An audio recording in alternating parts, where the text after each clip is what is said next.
forgive me, but I'm going to talk to you about cheetahs.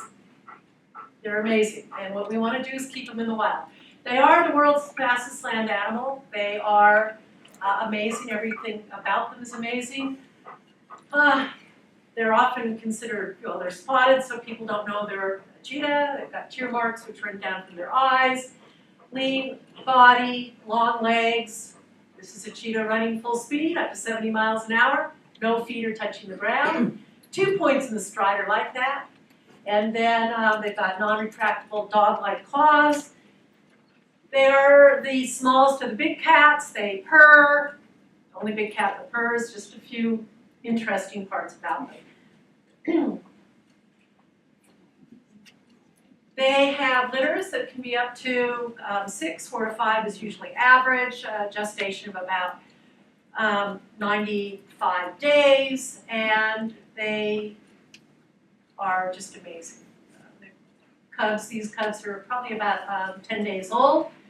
Unfortunately, in the wild, we lose up to about 90% of the cubs, mostly in the protected areas. Most of the cheetahs are found outside of protected areas, but even with that, we have a mortality that is oftentimes about 50%. So cheetahs, mothers, cubs are very important, and trying to study them. And as I always say, we don't know what their future holds. Cheetahs are living in some of our most arid landscapes in the world. And as we're looking at arid landscapes, not here, it's lovely to see green grass and things like that, which I don't see very often where we are in Namibia, or the other area I work out of is in Somaliland. But where the cheetahs are found, they're not only in arid lands, they're in where some of the poorest people are living. And so this has given me a lot of real interesting perspectives on life. Unfortunately, today in the world, we are at what's called the 6th global extinction. I think all the students here at this university are probably studying that and learning about that, and unfortunately, the world needs to know that we don't want that to occur. And cheetahs are considered either critically endangered in some of their areas and vulnerable. But by 2050, we could lose up to 40% of our land animals, and that is just, in my opinion, not what should be happening. And large carnivores are really having great problems because they are on lands where people are, and we as humans for thousands of years don't like large carnivores. But they're very important to our ecosystems. They actually maintain the health of all of our ecosystems. The cheetah population, though, has been plummeting for years. Going back from about 100 years ago, there were about 100,000 cheetahs. We've lost over 90% of all of their lands. This map shows in the lighter gray, yellow, where the cheetahs used to live 100 years ago, and then the darker orange is where the cheetahs are found today. They're found in about 23 countries, in 33 populations, and 20 of those populations are under 100 individuals. Most of the cheetahs are found outside of protected areas, and so when I set up the Cheetah Conservation Fund, we were the first organization that was dealing with predators outside of parks. And so the cheetah, I always say, has taught me to think outside the box. Most of the cheetahs are found in southern Africa, and I'm down here in Namibia. And Namibia, in perspective, is about 2.5 times the size of California, which is the state that I grew up in. And I also have a base up in Somaliland in the Horn of Africa. But we work in many different areas throughout Africa as well as Asia. The last of the Asian cheetahs are up in Iran, and there are only about 25 left up there, and they're going fast. And we've just recently put cheetahs back in India, where they've been extinct for the last 70 years. So in a perspective, that's what we're dealing with. There's about 7,000 cheetahs left in the world today, which are not enough. There's a lot of threats, and these are very similar to what most predators are dealing with. Loss of habitat. And in most of the areas, as I've mentioned, they're arid landscapes. There's huge numbers of livestock. The livestock numbers continue. The land is very degraded. We've got human-wildlife conflict, which is a predator problem on a global scale. In Namibia, if cheetahs are seen around, they're caught in cage traps, and from these cage traps, they're oftentimes killed. During the 1980s, the Namibian farmers killed over 8,000 cheetahs in a 10-year period of time. To put it into perspective, there's less than 7,000 cheetahs left in the world today. Cheetahs also have genetic problems, reproductive problems, which are research projects that we learned much about the cheetah back in the early 80s and continue to study. And unfortunately, they're also a part of the illegal wildlife pet trade today, where hundreds of animals each year are taken from the wild, usually from the Horn of Africa, and are taken into the Middle East as pets. I'll talk more about all of these problems and the solutions that we're trying to deal with. Well, so who am I? Where do I come from? I am an American. I've been living in Namibia for about 35 years. I started at a wildlife park in Oregon and back in the early 1970s. And I went to agriculture school, and I didn't know I was going to become the cheetah conservationist of the world because I grew up on the back of a horse, and I'd rather be riding my horse any time than I would do anything else. But my horse has given me a lot of perspective. When I ride, it gives me focus and allows me to actually think and see what's going on. I ride in Namibia, and every day I find out who's on our land, from the hyenas and the leopards, the cheetahs and the jackals. So I just love riding my horse. I also grew up with my goats and dogs. I bet a lot of people here love dogs, right? A lot of dog lovers? I know there's cat lovers too. But, and I love cats. But I actually was raised by my dogs, and I had a goat dairy. And so, again, what's an agriculturist like me ended up doing cheetahs. The wildlife safari had just started in Oregon back in the early 1970s, and I moved there to grow grapes because my background was in agriculture.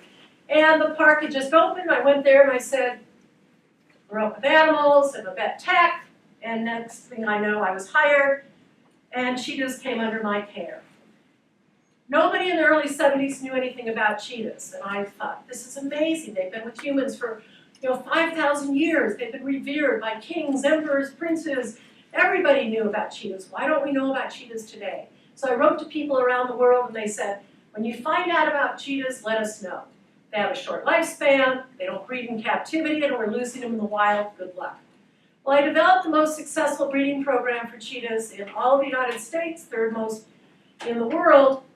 And this cheetah that's running across that picture there, whose name is Cayenne, I ended up raising from a young cub. And my job was to find out if a captive-born cheetah could go back out into the wild and what steps would be involved. And so when she was a year old, I ended up in Namibia, Africa, back in 1977. And at that point, it was called Southwest Africa, and it was going through a revolutionary war to try to get independence from South Africa. Well, I didn't know that I was going there. It was like taking coals to Newcastle. Everybody that I met said, we hate cheetahs. What are you doing here? It's an American woman. Oh, go home. So what I found out at that point was that the farmers were killing cheetahs like flies. As I said, 800 to 900 a year. And I did teach the cheetah how to hunt, and I came back to America with the cheetah, because you can't leave them there, and took it on as my role to tell the world about cheetahs and the problems we were facing, and how we were actually able to potentially breed them. The cheetah still doesn't breed well in captivity. And I said, we need to save the cheetah in the wild. Who will do that? And back in the early 70s, in the middle 70s, I thought there was somebody who was going to go do it. So I went to Washington, D.C. I went to everybody, and I said, help us save cheetahs. And people said, well, we're very busy with tigers and elephants and rhinos. We don't have time for cheetahs. And so I called out the they factor. Who are they who are going to take care of the cheetah? And I became a they. So in 1990, I sold everything I had. And if you live in Oregon, you don't have a lot as a zookeeper. And I sold everything I had, and I moved to Namibia and set up the Cheetah Conservation Fund. And our mission is to save the cheetah and keep them free and living in the wild. And that's a big concept to think about. Today, we are now almost 35 years of age. I live out of the town called Ochivaranga, which means the beautiful place, or the place where the fat cattle grow. which if you're a cattle farmer, it's a beautiful place. Our town now has our cattle, our goats, our sheep, our kudu, and our cheetahs. And so I think we've made quite an impact in Namibia. Our research center we built and developed, where this is our land there. We're based at the base of the Waterberg Plateau, which is a national park where our rare and endangered species are, and we manage and own about 150, almost 160,000 acres of land. So that we call the Cheetah's Garden. We've now grown from a very small farmhouse to a very large campus. And we welcome everybody to come and visit us and work with us. We've got a genetics lab, veterinary clinic, ecology system. We're a model farm, so we have a lot of livestock guarding dogs. We're off the grid. And so we've developed all of our own solar, all of our own water, which is quite a concept, especially when you're developing and working with laboratories like we are as well. So that's our campus. And our strategic programs are all about trying to help save the cheetah. So when I went to Namibia originally, I wanted to find out why farmers were killing cheetah. Was it really because they were killing their livestock, or was it a perceived threat? And quite often, problems are more about perceived. And so I was trying to figure out why they perceived them as a problem. And that helped develop all of our programs. From talking to the farmers, we first started figuring out a lot about human-wildlife conflict. We went into habitat restoration and land management. And then we started looking at the economics. And of course, our research, we're based on research, that of our genetics and our biomedical. And we've also now developed a hospitality program, One Health, and capacity building, which I think is very, very critical. So those are the programs that drive us in the work that we do. Our ecology team continues to grow, and we're very proud of our ecologists. And basically, we not only deal with the cheetah, we're looking at all the vegetation, other wildlife, our climate, and our soils, which make everything healthy. But we're looking at the monitoring those interactions between all of our large carnivores and how they're interacting with people. Because 95% of our 1,000 cheetahs that are living in Namibia are found on private farmland, not in protected areas. And so we deal with people, and we try to look at how we can coexist together.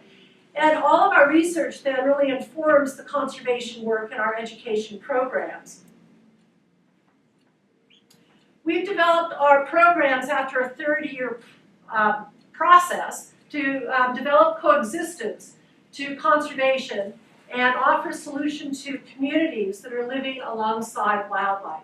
And so I talked today with some of the graduate students here, and a lot of it is, a lot of the work that we do has definite representation to here in Middle America, to other areas where there are livestock farmers and there are aspects between humans and predator coexistence. So we really try hard to develop these programs and make it work. One of the things that makes Namibia very special is that we have conservancies. Conservancies are integrated programs. They're not fenced lands, but as I said, Namibia, we've got 80% of our wildlife outside of protected areas. The green on this map are our protected areas over here on your left. And the brown are conservancies. In the middle area, there's conservancies that are mixed. And so those conservancies are where people are managing our wildlife. So again, Namibia is 2.5 times the size of California. An area about the size of California is protected, not just by our government in green, but by the people who are managing our land. And we have an integrated system where we have our wildlife on the land and we have our livestock. And if we grow enough grass, we can have everything living in harmony together. And that's what our programs are. So I'm based over here again at the Waterberg Conservancy, our land's here. We have neighbors that we work with all around, which are a conservancy initiative with the national park in between us. And then over here are, these are freehold conservancies, which are in the middle of the country. And the brown areas, which is this area here, is a communal conservancy, which is very similar to what I think would be called here Indian reservations or reservations. And so Those areas are areas where we work with our communities, and it is community land, and the communities work together to manage the natural resources on those lands. And they've got 85 conservancies in Namibia that we've been working with. This is our backyard, and we're part, as I said, of the Waterberg Conservancy and the Waterberg National Park. So we have huge numbers of wildlife that are on our lands. Our wildlife is all migratory and moving. We have oryx, which these are, hartebeest. We've got eland, kudu, a variety of leopard, hyena, cheetahs, jackals, everything else that lives on the land. And we try to study this to understand more about the prey populations, because prey is critical for predators. We follow the dynamics of the trends of these animals, and then we study the other predators as well. And then, of course, everything that we do is focused on trying to help save the cheetah and understanding how the cheetah lives within all of these systems. We also have a sanctuary, and so oftentimes cheetahs are killed. The government works, we work closely with the government. We have the expertise to take care of the animals and have developed large compounds where cheetahs, orphan cheetahs, come into. Many of these animals have to stay with us their entire lives. Many of these animals we're able to actually relocate and rehabilitate and put back out into the wild. And so a lot of our work really revolves around taking care of cheetahs. So in Namibia we've got only 28 cheetahs. And I say only because where I work out of Somaliland with the illegal wildlife pet trade, we have 96 cheetahs there. So that's a lot of mouths to feed, but also some of these animals will stay with us for the rest of their lives. We have been the baseline for all of the work that goes on with zoos around the world to keep cheetahs living free and healthy, and a lot of that revolves around keeping them out of stress factors, having them, each of our animals run and growing up and having good diets. And so that's a lot of the work that we work on. Our basis of our work has been around the basic biology and the genetics of the cheetahs. So we did develop a genetics laboratory, and we've got long-term studies. So when I started there, farmers were killing cheetahs, and I wanted to collect blood on them, and do necropsy samples on them. We've tagged them, put them back out in the wild. But with that, our samples are critical, from blood samples to scat samples. And one of our cheetahs, the top left picture over there, we're actually collecting a sample many years back from a cheetah that we were able to use for genome sequencing. So we've actually been able to sequence the cheetah's genome. Our early research went into finding out about the cheetah's lack of genetic diversity.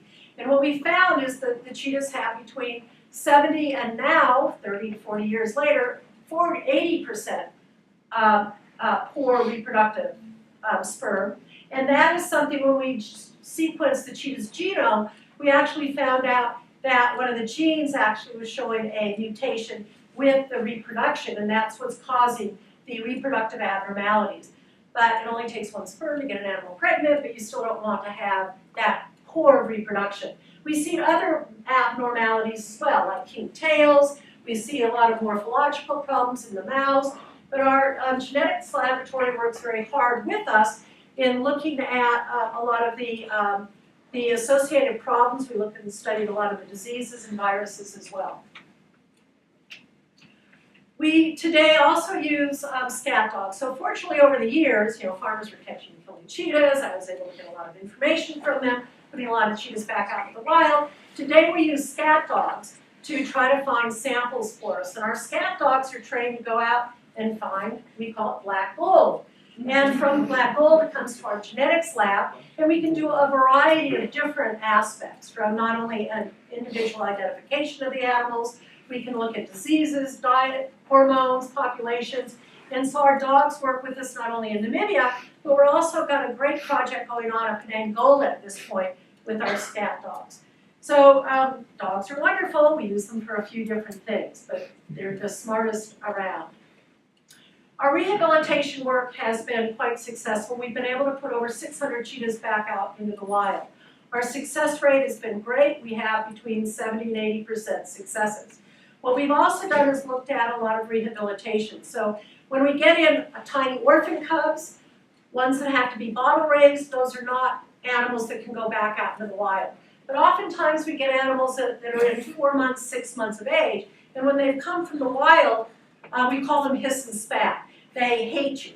And when they hate you, then you still can't just put them back out in the wild, you have to grow them up. We have to raise them up till about 2.5 to 3 years of age. So we have, again, we've got 150,000 acres, so people say, how many cheetahs can you have? I said, I can fill the world with cheetahs. We want them in the wild. But we've got very, very large compounds where our animals that are going to be rehabilitated are what we call off exhibit or away from people, where we can raise them up, and then when we go to rehabilitation, we can put them back out to the wild. So I'm talking about rehabilitation because it's not nirvana. I think we've got some rehabbers back there, and as you know, we want to keep them living in the wild, and it's a lot easier to do that than it is to rehabilitate. Because rehabilitation is hard on the animals, on the people that are watching them, but our job is to make sure that they succeed. So our rehabilitation program has gone very well. Most of our animals have been caught by farmers. We figure out why they were caught. If they're not livestock catching animals, and for the research that we've done for 30 years, we find that less than 2% of the animals were actually catching livestock. Predators would rather have prey than they would have livestock. And with that, they're just caught because they're there. So if we can work with the farmers have allowed us to put collars on them and put them back out in the wild. We now have geo-fences that are around these large farms that are about 10,000 acres, and that allows us to share with the farmers where the animals are moving. So over 600 animals have got back out into the wild, and we want more of that back out into the wild. They have huge home ranges. And so as I said, their ranges, this is our, again, where we live, right here. And where the cheetahs live, that's the Waterberg National Park. And the ranges are about 1,500 to 1,600 square kilometers, that's about 800 square miles. Covering 20 farms at about 10,000 acres each, giving an idea, each one of those small squares up there is a 5,000 hectare farm. And then this is just a 2-month movement pattern of one of the cheetahs that we just collared a couple months ago. It was caught on this farm and released, and it's moved all the way around here, and yesterday it was right there. So it gives an idea of the kind of movement. So number one, you can't buy all the land, and number two, you have to work with a lot of farmers. So I spent my time shaking hands and eating a lot of cake and drinking a lot of coffee and tea with farmers. And most everybody knows who I am. We put camera traps out everywhere, and from that it allows us to understand more about the density of the different animals. And we've got huge camera trap programs going on both in Namibia as well as in Somaliland. But the densities are very low, so between 2 to 12 cheetahs per, that's about 500 square miles. And so very, very low density in this very arid landscape. And learn how they go to marking trees, and that's a very important part of their basic biology of how they live. So coming into the reintroduction, we not only reintroduced about 100 animals in Namibia and have developed a lot of papers on how to go about doing it right. For the last about 20 years, we've been working with India to try to put cheetahs back out in the wild. This process has been dealt with a lot of politics. And when the government decided they wanted to do it, which was about 2.5 years ago, Namibia and India are very long-time friends. India was one of the first countries that when Namibia wanted independence, they supported that independence. And so Namibia, India basically said, we're friends, we want to put cheetahs back, can you help us? So we've been part of the project for, as I said, over 20 years, and they came to our government, and the government said, Cheetah Conservation Fund, Laura, you're going to pick the cheetahs, this is your project. Great. So here I am trying to figure out which cheetahs, and so you go out and pick up, we took 8 cheetahs. Many of these cheetahs we had collared on, we've been tracking them for quite a period of time. Some of them were second generation offspring of animals that we had rehabilitated that had come to us as young cubs, which was very exciting for us. It's been a 2-year project. There's been a huge amount of media around it, in India more particularly, with 1.3 billion people over there. But when we collected the cheetahs, they were all boxed up. This was the plane we took them over to, which was a tiger going back into India, which we thought was interesting. They went to a park called Kuno National Park that I'd been to. We looked at and studied it pretty actively with the amount of prey that was there, developed programs, and my staff ended up staying in India for about a year. My staff was ready to kill me, but I love my team. I got the best staff in the entire world. I was back and forth regularly, but I wasn't staying there. We had to teach the Indians pretty much everything about cheetahs. They're tiger specialists, they're elephant specialists, but they really knew nothing about cheetahs. So that was interesting. Over a 2-year period of time now, and we're just celebrating the 2nd year a couple days ago, we've lost some animals, but reintroduction really is not, I think everyone thought we're going to go to India, and the animals are all going to be in nirvana, and there will not be loss, but reintroduction is hard. You get lost. But we've also had a lot of success in breeding. So we've had 5 litters of cubs and 5 litters of cubs, 17 total. And we're now looking at there's another group of cheetahs that came in several months later from South Africa. And so reintroduction is going to be a very long process. And we say probably in the next, 20 years, we'll see if the success works. So again, let's keep animals living free in the wild and not have to do reintroduction. We do a lot of work, and a lot of our training programs have been adapted from I Was a Future Farmer of America. Any of you FFAers? Okay, yeah. Well, good learning, right? Well, I've taken that whole model and I've developed the Future Farmers of Africa program, where we teach the farmers a lot about their role in the ecosystems, wildlife, how they actually play a role. We've developed livestock guarding dogs, health and productivity, which is really important, and then how to know your predators. We use these little models here. We put people through who killed your predator or who killed your livestock. And it's not, it's not the cheetah, it's a leopard. We don't really care. We like all predators, but we want people to know, don't target the wrong animal. If they lose their livestock, they go out and kill the cheetah. If they have a bad day, they go out and kill the cheetah. We don't want them to go kill anything. So jackals get killed, like you guys get coyotes killed.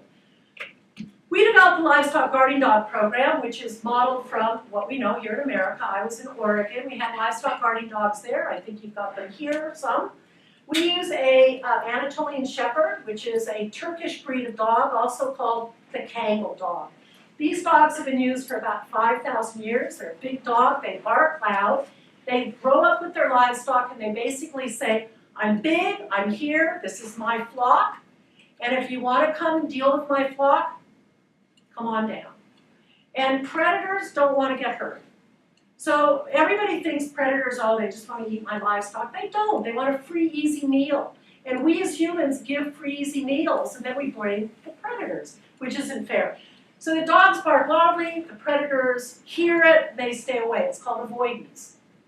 We breed the dogs, and we place them with farmers. So in the last 30 years, we've bred and placed over 800 dogs. And we have a reduction of livestock loss by the farmers between 80 to 100%. So if you have a livestock guarding dog, and you probably have other things that you're doing, like corralling your stock, maybe having a herder, maybe you're at 100%. If it's the dog on your own, it may be 80%. But even with that, as we say, it's not a silver bullet. You have to use management to go along with it. We place the dogs when they're about 10 to 12 weeks of age. We sterilize them, neuter them, because they work better if they are neutered. We keep our own breeding programs going, and this year we'll probably have about 50 puppies. We've got 4 pregnant females right now, and it's an ongoing program. We've got about a 2-year waiting list for the dogs. And it has actually reduced the human-wildlife conflict. Our dog program has become very famous.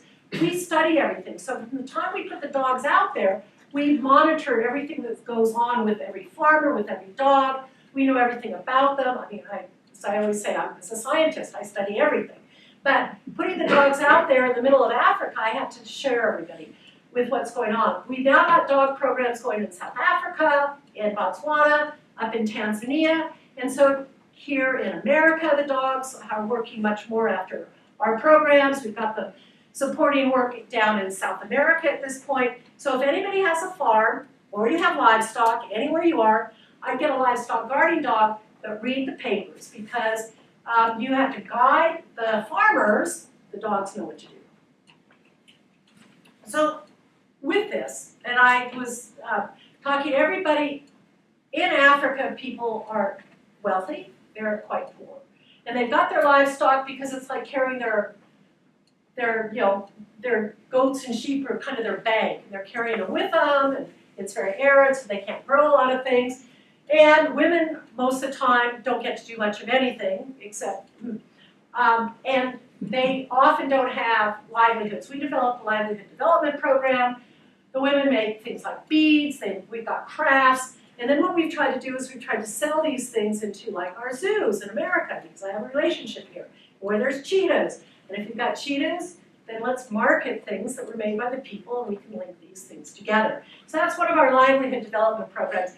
Many of our staff, or the people who we're working with, the craft women, they now have their daughters and sons that have gone to school, gone to university. So we're seeing this really interesting process. Educate women, give women jobs, and the world will be much better. We also, because we have our livestock guarding dogs, we had to have goats. Remember, when I started, I had a dairy when I was growing up, and I loved my dogs, and so, oh my gosh, we had to have goats to grow our dogs up.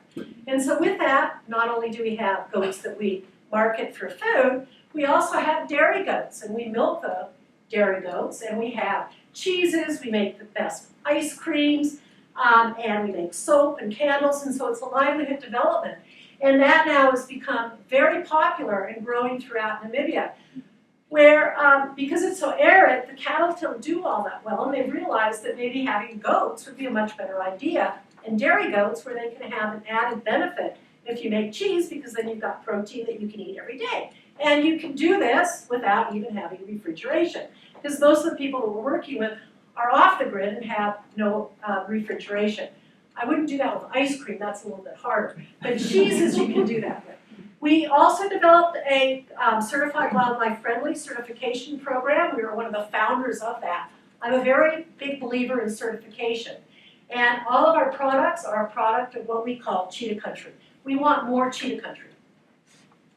We've got a big problem with bush encroachment. And this is southern Africa, and this is developed over about the last 60 years or more through a lot of the droughts, a lot more livestock on the land, livestock in arid environments, you overgraze the land, and you either end up with sand deserts or you end up with thickened thorn bush. And this thorn bush is part of desertification.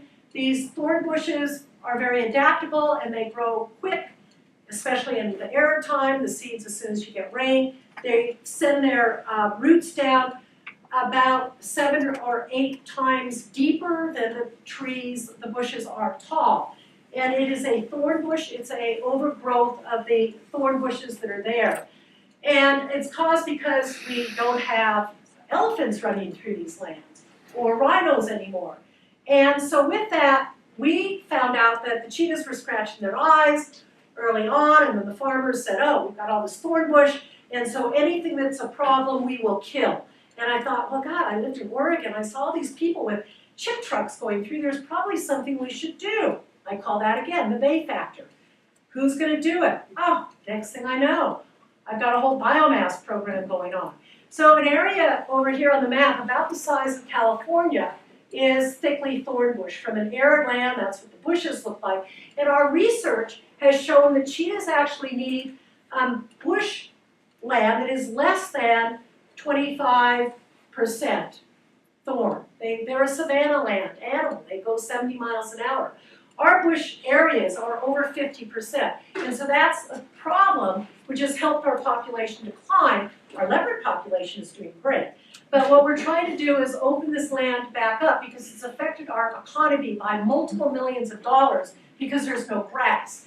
There's no grass, we also don't have that many antelope. And if we don't have that many antelope, then the cheetah doesn't have anything to eat. So our bush encroach problem started with a habitat restoration. And we've gone out and figured out how to go about harvesting the bush. We harvest it, chip it. We make a fuel log, which is kind of like your Duraflame logs, except this has no additives. It goes through an extrusion process that melts the thorn bush, and the logs are a high heat, low emissions, and it's an eco log. And with this, we've won a lot of awards for it, but we're also Forest Stewardship Council certified, which is the highest level of forest protection. Any of you know what FSC is? And that's really important. I keep saying this because I believe that certification can help us do a lot of things. And if we certified all of our wood products, we'd probably even have more land for things like orangs and gibbons, which are also some of my favorite animals. So we have a whole biomass center, and our biomass program has over 50 employees. Our whole staff from all my programs is about 200 people. And so we're now trying to develop a program that will open habitat between areas that are more open. The strongholds are up into maybe like the national park, where we can try to get more areas linking cheetahs to cheetahs. And so that's the big program that we're dealing with, and Larkin's been a very big part of that with us. My partner Bruce and Mati in Kangal has been with us for about 25 years, just finished his PhD, and I think Larkin, you're one of his PhD readers on it, and we're very proud of him, and this is how our whole program kind of runs and works. And so we're a pretty interesting program trying to save cheetahs. So again, saving cheetahs is not about cheetahs, it's about how all these systems work. Just briefly to bring you into the illegal wildlife trade, which brought me into this program about now 10 years ago, and I ended up on the landscape of Somaliland around 2018. Cheetah cubs are coming from the Horn of Africa, and they are pulled out of the bush and for about $50, and then they are sold into the Middle East for about $15,000. For every one cheetah that gets into the Middle East, 4 or 5 of them die. If they make it into the Middle East, they have a lifespan of only about 1 or 2 years because they don't know how to take care of them. We see between 200 to 300 cheetahs a year that were being trafficked. So the cheetah brought me into Somaliland, which is a country that's not even recognized. It is not Somalia. Somaliland is a breakaway from Somaliland. It's a democratic country, and with that, the green areas are where we estimate the cheetah ranges are, and the red is where we've had cheetahs that have come in from. At this point in time, since 2018 till today, we have dealt with almost 200 cheetahs. Many of them come to us and just are dead at our footsteps.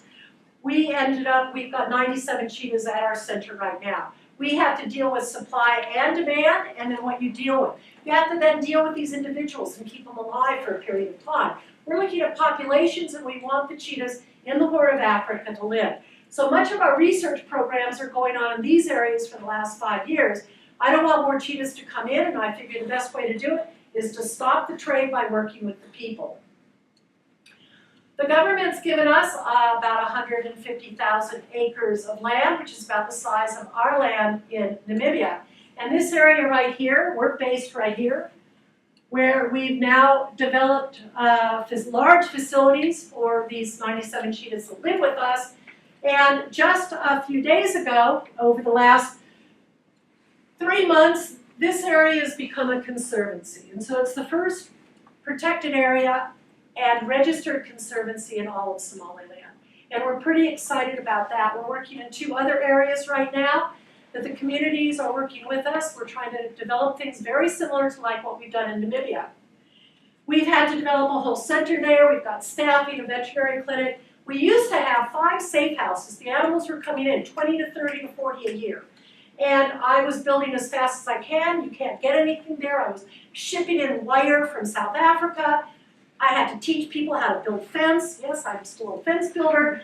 And now our facilities, cheetahs are living all out here. They're all in between 5 to 20 acres of land. What do you do with 100 cheetahs? I mean, 96, 97 sounds like 100, right? So that's what we've done. We've developed awareness. poaching and trafficking is a crime. We've developed a 911 number, well, 940. And we've got great support working with the communities. So this is the area, again, where we are looking at the next conservancy is going to be over in this area, and then another, we think is going to be a very large national park. And this we hope is going to happen in the next couple of years. I've surveyed most of the country, and I tell you it's one of the most amazing lands, and I welcome research collaborators, dryland ecologists. We need every help we can, from veterinary help to animal science help. We've got camera traps up. This next few months, we're going to start a big camera trapping program up here in the Aldal region. By next year, we're going to put camera traps down here. We've surveyed this area down here, doing social surveys. Our messaging is developing conservancies, helping wildlife helps us, and then help us monitor the wildlife. We need your help. Putting camera traps up, please don't steal them. And the amount of wildlife we're finding is just amazing. It is some of the most rare and beautiful animals there are, and nobody knew anything about them. So that's our first protected area, and that's what we're doing. My team's out there right now, and they're demarcating it with spray paint. So all of this border and all of those communities are going to be managing the wildlife within that. Our surveys have shown us wonderful wildlife. And just to kind of end, in January we did a big summit. And I brought everybody in that I worked with from around the world, from everything from cheetahs to antelope. And I said, we got to save the cheetah. I've been doing this for 50 years, 35 in Namibia. Time is now that we have to scale, go to scale. What's that going to mean? We had people from 80 institutions, 15 countries, save the cheetah and change the world, and we came up with some pretty amazing things. We've got a Addis Ababa Declaration for Global Cheetah Conservation. This was presented to CMS, which is the Convention of Migratory Species, which falls under the UN and also falls under CITES. And our mission with 10 working groups is to go to scale. So we are an integrated systems approach. We're using conservation, education, supported by good research, and then the stewardship of we are the people on the land. We can take care of the land so that we can see animals as amazing as the cheetah for the future. We have a lot of interns, and we love working here with all of you from Nebraska, and welcome you to have students, interns, research collaborators, and we just would love to have more and more of this partnership back and forth. But if you don't want to intern and you don't want to volunteer, you can just come on a safari. And we have a small little lodge where you can actually visit us. So please come and visit Namibia. It is one of the most amazing places on earth, and Namibia can be a great model for the rest of the world in wildlife. So we think, with all of your help, there's hope. And I thank you for having me talk, and I hope that not only saving the cheetah will help you save all of your wildlife here in America, because I am still an American and I like our wildlife here. So thank you all very much. We did a textbook. Larkin's got a chapter in it as well that we're going to rewrite soon on conservancy development, but it's kind of like anything you want to know about cheetahs, but you were afraid to ask. So thank you. Our website is cheetah.org. You can follow us, save the cheetah, so it's kind of fun. And stories. Thank you very much.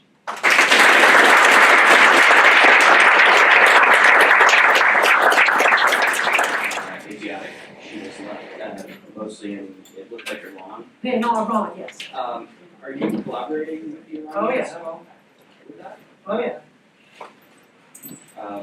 What's the process look like with them? Are you Well, let's see.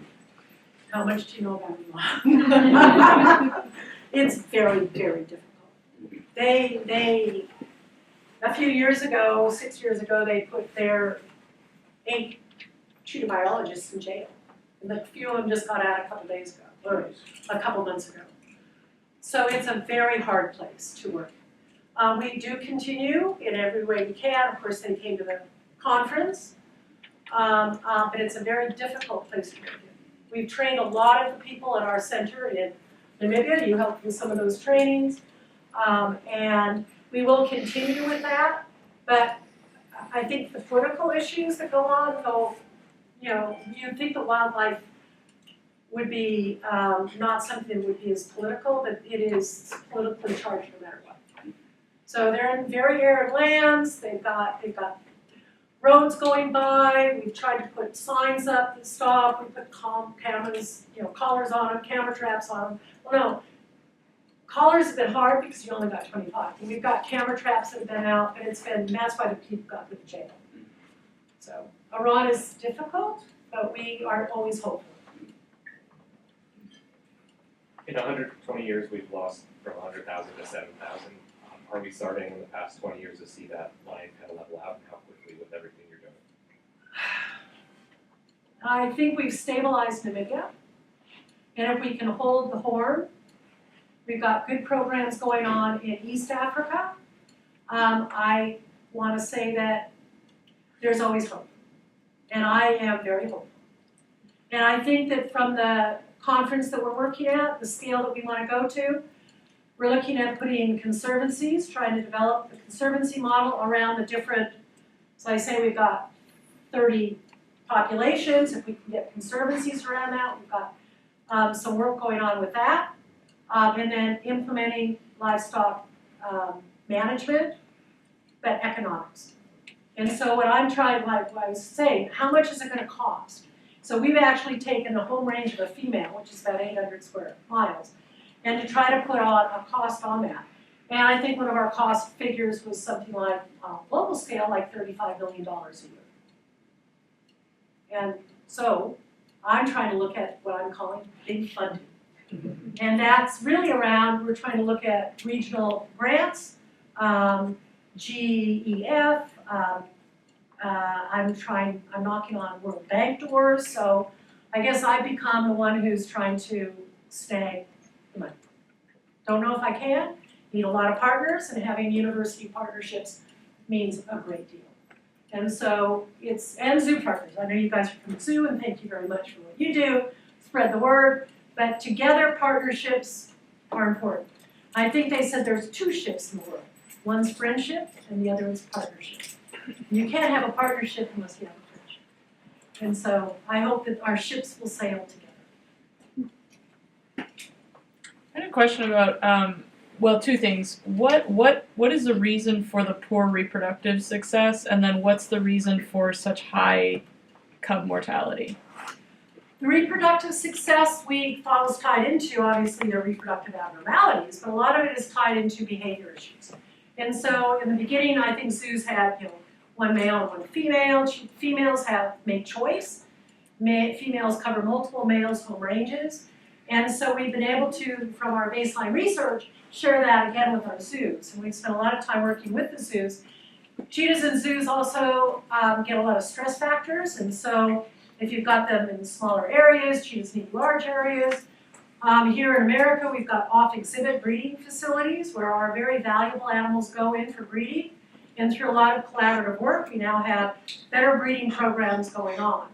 And so now it's very well managed along that line, but we still only have, I think there's 1,800 cheetahs that live in captivity, and there are about 100 to 150 cubs born per year.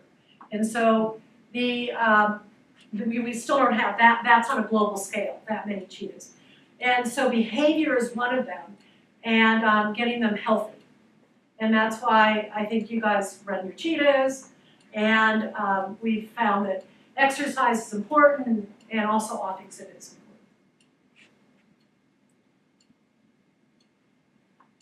important. Sorry, I'm losing my voice a bit. But a lot of what you were talking about, like with perceptions of cheetahs and everything, it reminds me a lot about the book Buzz by Mary Roach, which is all about like those wildlife interactions. So I'm kind of curious. She brought up a lot, it's typically like we expand into areas or like our daily choices actually increase the human-wildlife like conflict or perceptions of it. So do you feel that your work over the last few decades has kind of helped change a lot of the perceptions of cheetahs like in the area, or is there any groups that are still a struggle to work with or continue to grow with in those relationships? I think Namibia's learned a lot. I think most everybody in Namibia knows what a cheetah is, and are trying harder to help save them. And my message basically has been, especially with these collared cats, keep them alive. Let's keep them alive. And there's a lot of pressure from other farmers going to other farmers. And I think that peer pressure is something has come from education and awareness. So I think we need more education. I think on a global scale we need more education. But we are taking over the world's habitats. So even if we put everybody in cities and all the rest would be for wildlife, it'd be great. But then we still don't have enough resources in those cities. We still are going to want everything out there. So we've got, again, this is the School of Natural Resources, to figure out how we manage that and how we're going to go into the future. So there's a lot of work that needs to be done. But I hope that we know enough, and I think we know enough, that we should be able to change things. But I was saying earlier, behavior change, they say, takes about 20 years. I don't think we have 20 years. I know for the cheetah, we have maybe 5 to fix it, and another 10 to try to get help. So our programs on trying to save these 7,000 cheetahs in these 33 populations, with 20 of them under 100, we're looking at augmentation, rehabilitation. But why did they go reduce the number to begin with, like Iran? And then you have to start dealing with the human side of things. And so you've got to do it all piece by piece, but we know a lot of those pieces, and now we have to put our programs, we need to, as I say, go to a different scale. And I think on all of our wildlife issues, we have to look at scale. And we have to study it, we have to continue our monitoring and research, but we have to figure out potential solutions. So that's the applied conservation aspect, which is really, really important. Or there's we've got a period of from 1 to 2, which is after 1 now for students that are here to continue to chat with Lori. There's a question in the chat that maybe we'll use as our last question for the group here, and it has to do with the reintroduction in India and kind of the politics and bureaucracy around that. And the question is, are you still able to share at the same level of like access and information sharing as you did initially? I'm not sure all And the answer is no, Okay. And then. but I still share. Okay. And it's the keys to success for that reintroduction in India. What would have been the key? Yeah. To keep that communication going. But politics is probably a problem. But you also can't fight politics, you have to find a solution within it. And what we've tried to do is to find a solution within it, even though it might take longer, you still have to have a solid foundation. And what we've tried to do is not close any doors, but provide positive direction. This went wrong, let's see why it went wrong, and let's see a way that we can make it better. And instead of just saying, there's been a lot of that went wrong, and that's bad, and that's not gonna work. Well, I grew up with my parents telling me no, and I said, no's not a really good answer. And so I think we need to find the right way to find yes. And that is through negotiations and providing good, solid data. How did I do with that question? Yes, that was it. Okay, thank you all. Join me in thanking Lori for her